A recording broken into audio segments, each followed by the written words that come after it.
سب سے پہلے آنے والے امام ابو حنیفہ ہیں، جن کو فقہی لحاظ سے مانا جاتا ہے۔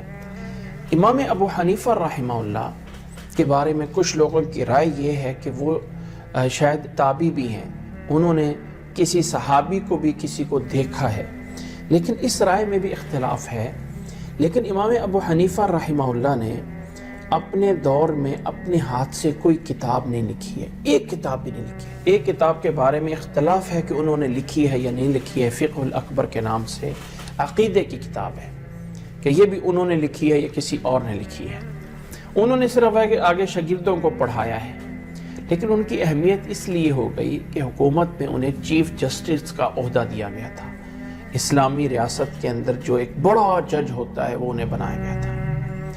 جس رات امام ابو حنیفہ فوت ہوتے ہیں اس رات امام شافعی رحمہ اللہ مکہ میں پیدا ہوتے ہیں۔ اس کے بعد امام مالک رحمہ اللہ آتے ہیں، سب سے آخر میں امام احمد بن حنبل رحمہ اللہ آتے ہیں۔ ان لوگوں کے منہج میں، دستور میں کوئی فرق نہیں تھا، سب کا مسلک ایک ہی تھا۔ کسی امام نے یہ نہیں کہا کہ مجھے ماننا ہے اور اس کو نہیں ماننا ہے، ایسا کسی نے نہیں کہا ہے، بلکہ ہر ایک امام کی یہ رائے ایک قول مل جائے گا کہ اترکوا قولی بقول رسول اللہ اذا صح الحدیث فهو مذہبی، لوگوں میری بات حدیث کے مقابل میں چھوڑ دینا، جب صحیح حدیث مل جائے تو وہی میرا موقف ہوگا۔ یہ ان تمام امام کے اقوال میں مل جائے گا۔ امام ابو حنیفہ رحمہ اللہ کے شاگرد دو بڑے شاگرد ہیں، امام ابو یوسف اور امام محمد رحمہ اللہ، جن کو کہا جاتا ہے وہ بھی امامت یعنی وہ بھی ایک اجتہاد کے مقام کو پہنچے ہوئے تھے۔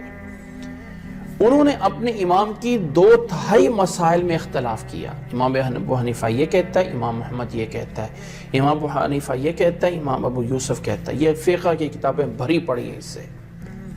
ہر تیسرے مسئلے میں امام ابو حنیفہ کی رائے الگ ہوگی اور امامین کی، امام محمد، امام ابو یوسف کی رائے الگ ہوگی۔ کیوں؟